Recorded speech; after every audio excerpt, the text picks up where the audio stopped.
All right, so no doubt about it, I should say, the spring severe season, it is in full swing. And while that's been more than enough to manage, a reminder that we are now less than 50 days out from the Atlantic hurricane season. So it's no coincidence that yesterday the National Hurricane Conference kicked off in New Orleans, a strategic spot, Louisiana, situated along the Gulf. It is particularly susceptible to hurricanes. What you're looking at are just some of the impacts that have been felt by some of the storms that have taken aim at this state, the Bayou State, Katrina, Laura, Ida, just to name a few. Yeah, it's no doubt a state that is used to this. Hurricanes dating back to the 1800s have made landfall in Louisiana. In fact, according to NOAA's database, more than 4 dozen have made landfall in the state. This year, forecasters, first responders, they're meeting in New Orleans. And joining them is our very own Fox Weather hurricane specialist, Bryan Norcross, joining us this morning from New Orleans. Bryan, good afternoon. Good morning to you.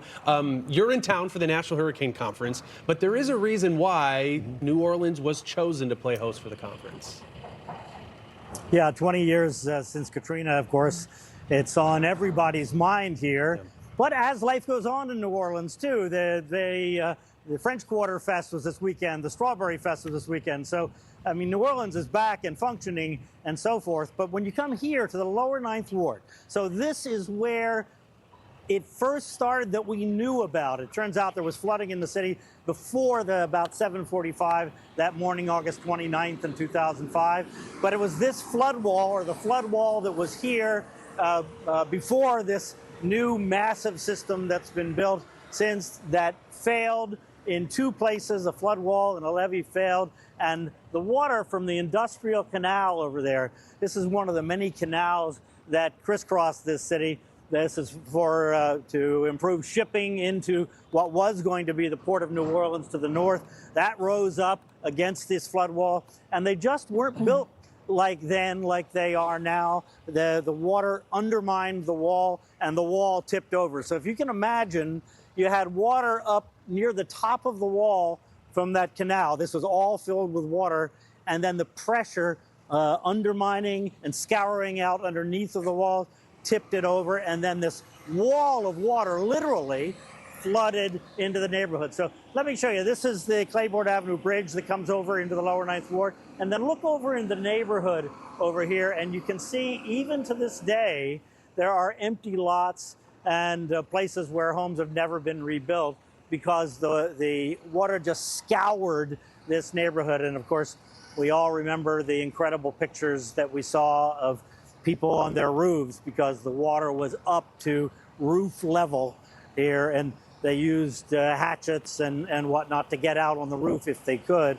And unfortunately, some people couldn't do that, and they died even in the crawl spaces above the house trying to get away from the rising water. So this is where we first heard about it. It turns out that a few hours before, to the north and east here in what's called New Orleans East, again, divided by these canals, failures there actually started all this, but we weren't aware of it.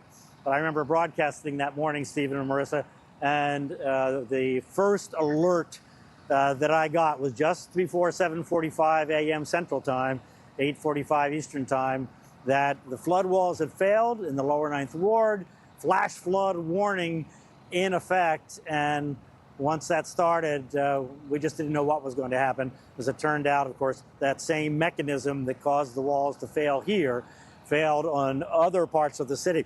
This was only responsible for 10, 15, maybe 20% of the flooding in the central part of New Orleans, the central business district of New Orleans, and the biggest part of the city. Most of that flooding came from failures up on Lake Pontchartrain and the canals that were put in there to drain the city from freshwater flooding, from rainfall. But they didn't protect the ends of those canals, and so storm surge came in, knocked over those flood walls and so forth, and that's what flooded most of New Orleans. So the city is divided by all these different canals and now all these flood walls and levee systems that are protecting the city. And these are built, you can see the concrete here, these are built so they can't get scoured underneath.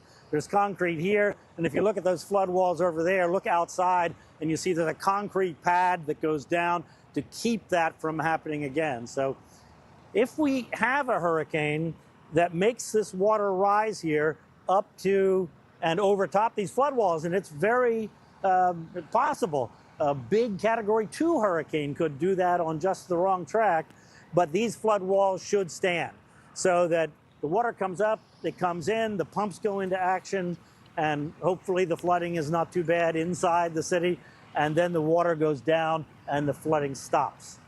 In Katrina, flood walls fell over, so the water went down and the flooding continued, and that was the catastrophe that we all know so well, guys. Well, and yeah, I mean, you're showing what the lower Ninth Ward or near it with the industrial canal, but as you know, the 17th Street Canal, which there was an engineering flaw with that one, and you had other breaches that you had mentioned. Yeah, all of these had the engineering flaws. Yes, Yeah, all of them. There were two big engineering flaws. One was the T-walls. So they built a kind of a foundation and a wall like this, but the problem was that it wasn't deep enough so the water could scour under it. So that was the first engineering flaw. The second was when they piled up the dirt to make levees. You can see we're standing here on a pile of dirt. Well, they used sand and a combination of shells and very light dirt that they had dug out of the canals, and that wasn't up to the force of the water. It was just badly engineered. So that combination of engineering flaws throughout the system had multiple failures that caused the disaster. This was a civil engineering disaster in New Orleans. In Mississippi, of course, it was a Category 3 hurricane disaster with 28 feet of storm surge directly into southern Mississippi. Yeah, it's an unfortunate part of our reality, right? So often our engineering and man-made items are the flaws, the vulnerabilities aren't exposed until you experience the worst of the worst. And Katrina was one that exposed it. Now, the hope is that we've learned and we've strengthened and we've moved on. And that's the thing, right? Kind of opening the scope here, Bryan, and talking about the fact that Louisiana, New Orleans were in the northern part of the Gulf Coast. And as we've seen time and time again, these systems get into the Gulf and there's nowhere to exit except by entering into land. You look back into 2021, we had Ida, and then 2020 was active across the board, but particularly for Louisiana, we had Zeta, Delta, and Laura in 2020. So to choose Louisiana for this conference, it's not lost that this has been the site for some intense hurricanes and just tropical systems. Yeah, there were really two big topics at the conference so far. One, of course, is Katrina. We heard from emergency manager from Hancock County in Mississippi yesterday about what they went through. I mean, the horrific events that occurred there when you get 28 feet of storm surge that took out their emergency operations center and so forth. We also heard from Craig Fugate, who was the emergency manager in Florida, and what they did to immediately go in with search and rescue to try and save people after Katrina. And then there's another overlay for this conference, as you can imagine, and that's the discussed changes in FEMA. The acting director or administrator of FEMA spoke yesterday and kind of made it clear that there are going to be changes in FEMA. And this is a conference of state and local emergency managers, and nobody knows what that means because everybody knows that the state and local people can't handle these massive disasters. We need the federal government to do it, but how that relationship is going to work in the future, of course, is unknown. So that discussion is everywhere in this conference, along, of course, with talking about the lessons of Katrina. And I guess it might go without saying, but the levee system, I mean, the improvements that you had highlighted with the hurricanes that Louisiana, New Orleans has weathered, the levees have stood strong since. Yeah, and there's every expectation they will. I mean, you and I and all American taxpayers contributed to the almost $15 billion that was spent to put these flood walls and levee system around the city with all the very complicated floodgates and so forth. I mean, this is a massive water-oriented part of the country. You know, after Katrina, there was talk that, well, should we spend a lot of money to put a city back in that very vulnerable place?